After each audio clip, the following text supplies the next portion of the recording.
sa likod ng buhay ni Felix Manalo sa isang kaparaanan realistiko.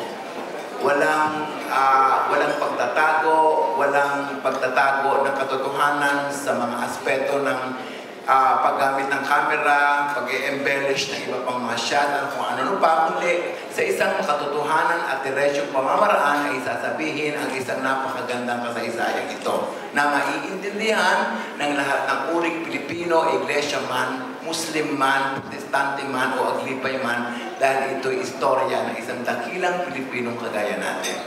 Yung po ka-Adjer, salamat po. Thank you, Direk. Sino gusto magtanong ng sunod? Si Jerry Olea.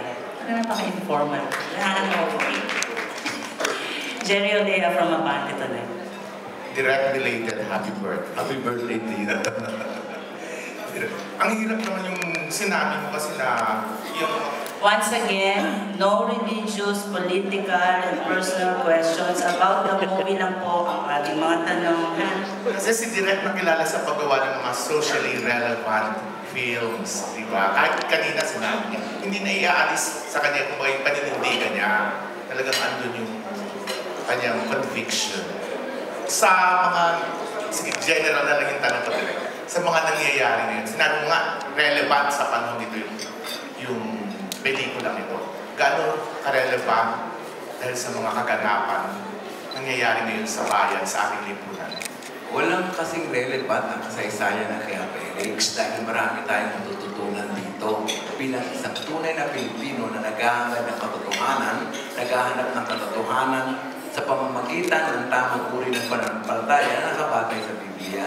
Ano pa ba ang mas relevant kung di ba ay sa Anyway, maganda ang kasaysayan niya dahil hanggang sa ngayon, kapag iyo'y napag-aralan, marami pa rin na masasabi natin matututunang aral sapagkat nagsasabi nito, sinasaad nito kung paano naghilap ang isang tao upang makita niya ang katotohanan ng kanyang ipaglalaban anuman ang nangyari at siya'y nagtagumpay.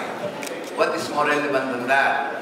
Na dapat matutunan ng lahat ng tao na ang pagkasabi ng katotohanan ay necessity at dapat ipagtanggol. Salamat po. Dahil dyan direct na-inspire si Aiza magtanong. Aiza Red. Sa tinagal-tagal ng Iglesia ni Cristo sa mundo ng relihiyon, bakit ngayon nyo lang naisipan na isadula ang buhay ni Felix Manalo? At bakit kailangan ipakita nyo ito, pelikula na ito, sa kahit na hindi kapatid sa inyong relihiyon? Kay Ed sa basis. Maraming salamat.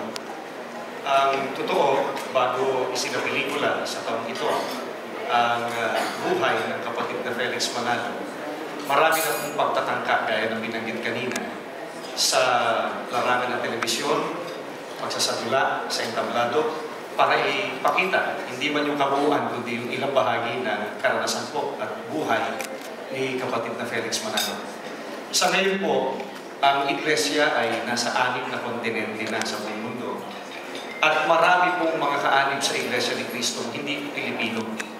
At sila po, maging yung mga kababayan Pilipino na bagong anib sa Iglesia ni Cristo, ay nangangailangan po na makita kahit paano magkaroon ng ideya tungkol doon sa pinagdaanan ni kapatid na Felix Manalo, naging karanasan po niya. Bakit naman po sinapelikula at hangad ng Iglesia ni Cristo na mapanood po ito kahit na hindi kaanib sa Iglesia ni Cristo?